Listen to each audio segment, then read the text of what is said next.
पूर्वी कसं आहे, बायकांना मारून टाकायचे लोक. आत्ताची परिस्थिती तशी राहिली नाही.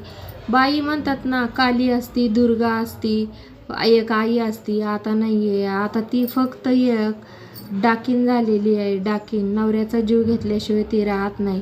त्रास कोणत्याही प्रकारचा असू द्यावं, टॉर्चर करणं ती सोडत नाही. आता बायको जज आहे, नवरा जज आहे, त्याची जी मेव्हणी आहे तीसुद्धा IAS अधिकारी आहे. तरीसुद्धा यांच्या त्रासाला कंटाळून एका न्यायाधीशाला आत्महत्या करण्यासाठी मजबूर केलं त्यांनी. तर विचार करा, बाईमध्ये केवढी ताकद आहे की ती एका जजला नमवू शकते. म्हणजे इतका भयानक त्रास दिला असेल की त्यांना सुद्धा कायद्यामध्ये कुठंही पळवाट दिसली नाही की यातून आपली सुटका करून घ्यावी म्हणून. म्हणजे बाईच्या डोक्याला चॅलेंज नाही आहे. अशा क्रूर बुद्धीच्या बायका आजकाल म्हणजे अशा प्रकारच्या झाल्यात की त्या समोरच्याचा जीव कसा घेता येईल हेच बघतात. तर मुलांनो, सावधान राहा. संसार करत असताना सगळ्या गोष्टी जपा, पण स्वतःचा जीवसुद्धा जपा. बायकोवर तितकंच प्रेम करा जितकं ती तुमच्यावर प्रेम करते. आणि ज्यावेळेस तुमच्या जीवाचा प्रश्न येतो ना, तर समोरच्याला सोडायचं सुद्धा नाही आहे. जशाच तसं उत्तर द्यायला शिका. जज साहेबांना जीव गमवावा लागला ही खूप लाजिरवाणी गोष्ट आहे की जजला असे काय पर्याय, म्हणजे त्यांना सोडलाच नसेल की यांना आपला स्वतःचा जीव यांना वाचवता आला नाही.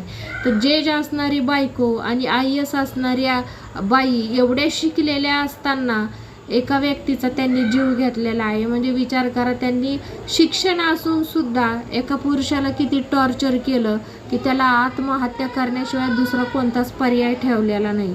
मग ती बाई साधारण घरातली असू द्या, मध्यम वर्गातली असू द्या, किंवा एखाद्या सुशिक्षित किंवा एखाद्या उच्च पदावर काम करणारी एक अधिकारी असू द्या, शेवटी बाई बाई आहे. नवऱ्याचं कसं रक्त असं म्हणजे ओढून घ्यायचं आणि मग त्याला मारायचं हे फक्त एक बाईच करू शकते. आता पहिले स्त्रीचा जीव धोक्यात होता, पण आता पुरुषांचे, मुलांचे जीव धोक्यात आहेत. म्हणून प्रत्येक मुलाने सावधानतेने राहिलं पाहिजे. कधी काय बाईचं डोकं सटकन आणि ती कधी काय करल पाहू शकत ना, म्हणजे सांगू शकत नाही. याच्या अगोदर आपण पाहिलं की एका लेडीजनं प्रियकराला घरी बोलवलं, 2 वर्षापासून प्रेम असणारं, आणि त्याला कॉटला त्याचे हातपाय बांधून टाकले आणि स्वतःच्या घरामध्ये पेट्रोल टाकून त्याला मारून टाकलं.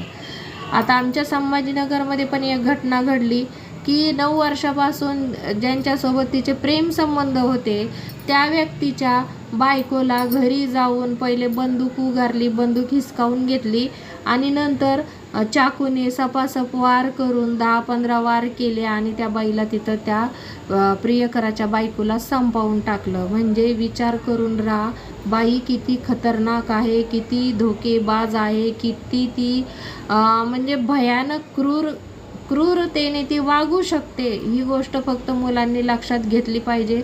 कोणावर प्रेम करतोय, कोणासोबत आपण नातं जोडतोय, कोणासोबत आपण बोलतोय, कोणासोबत आपण कसं वागतोय, या सगळ्या गोष्टी लक्षात घेतल्या पाहिजे. म्हणजे आपला जीव जाणार नाही.